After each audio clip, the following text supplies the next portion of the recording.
जय हे भारत भाग्य विधाता। पंजाब सिंध गुजरात मराठा द्राविड़ उत्कल बंगा। विंध्य हिमाचल यमुना गंगा उच्चल जलधि तरंगा। तव शुभ नामे जागे तव शुभ आशीष मांगे। गाहे तव जय गाथा जन गण मंगलदायक। जय हे भारत भाग्य विधाता। जय हे जय हे जय हे जय जय जय जय हे।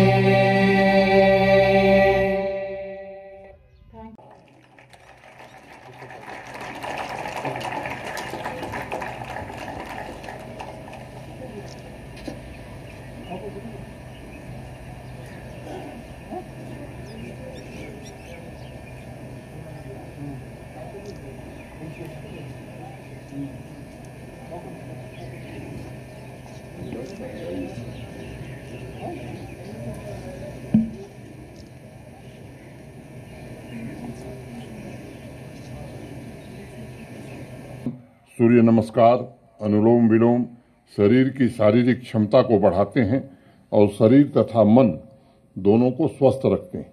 आज योग पूरे विश्व को एक सूत्र में जोड़ने का काम कर रहा है। देश में जम्मू कश्मीर से कन्याकुमारी तक हमारी प्राचीन सांस्कृतिक विरासत एक दूसरे से योग के माध्यम से आज जुड़ रही है। इसलिए आज जब आदरणीय प्रधानमंत्री जी मैसूर से योग कार्यक्रम की शुरुआत करेंगे, तब गार्जियन योग रिंग यानी एक सूर्य एक पृथ्वी की अवधारणा का भी उत्सव मनाया जाएगा तथा भारतवर्ष ने के वसुधैव कुटुंबकम के संदेश को विश्व भर में पहुंचाया जाएगा। पूर्व से पश्चिम तक सभी देशों के लोग सूर्य नमस्कार तथा सूर्य नमस्कार की भारतीय परंपरा का उल्लास मनाते हुए योग के साथ सूर्य का स्वागत करेंगे। डीडी इंडिया पर विशेष रूप से इस कार्यक्रम का सीधा प्रसारण किया जा रहा है। आइए प्रकृति के साथ एकता के इस मजबूत शक्ति योग को अपनाकर बीमारियों को हम दूर रखें और लोगों को एक दूसरे के नजदीक लावें। सर्वे भवन्तु सुखिनः सर्वे सन्तु निरामया, यही बात कहते हुए आप सबके प्रति हृदय से कृतज्ञता ज्ञापित करते हुए मैं अपनी बात यहीं पूरी करता हूं। अभी थोड़ी देर में माननीय प्रधानमंत्री जी का संबोधन हम सबको सुनने को मिलेगा। जय हिंद।